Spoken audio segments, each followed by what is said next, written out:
Chef d'entreprise et sportif, une alliance difficile et pourtant réussie par Thomas Legrain. Il a couru le Marathon des Sables en mars dernier, 250 km à travers le Sahara, un défi mené grâce à ses sponsors et une volonté à toute épreuve. J'ai fait pas mal de marathons dans différentes villes du monde. J'ai couru New York, Londres, Berlin, Amsterdam, Marrakech, Paris, Lausanne.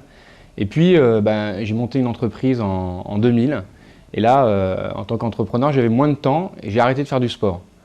Alors, je me suis un peu fait peur à moi-même et j'ai eu envie de reprendre la course à pied, qui était une passion.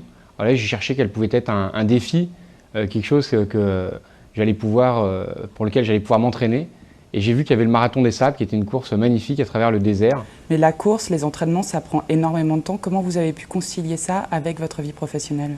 Alors, c'est vrai que ça prend du temps, mais après, à partir du moment où on a un objectif, on finit toujours par s'organiser pour faire ce qu'on a envie de faire.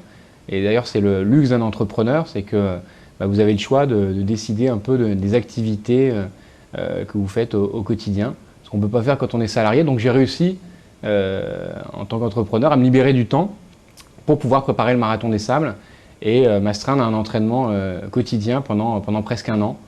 Donc j'allais courir le soir entre 8h et 10h. Et la course en elle-même, elle correspondait à vos attentes ?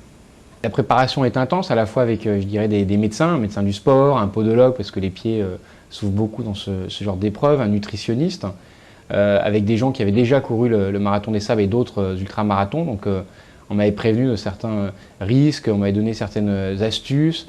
Et puis finalement, il n'y a pas grand-chose qui s'est passé comme j'avais prévu, effectivement.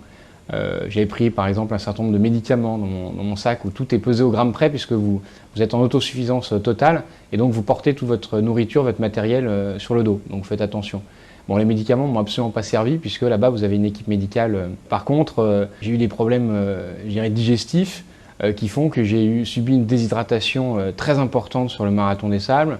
J'ai été perfusé et j'avais pas mesuré aussi l'intensité des relations humaines qui pouvaient se nouer sur la course, à la fois avec les concurrents, mais aussi avec l'équipe médicale. Ça, c'est votre meilleur souvenir ?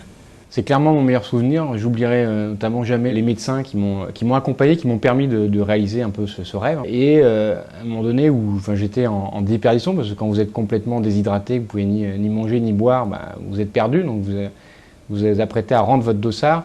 Et là, ce sont des gens qui m'ont dit on va t'accompagner, on va t'aider à aller jusqu'au bout, et qui checkpoint après checkpoint m'attendaient, m'encourageaient et m'ont permis d'aller au bout.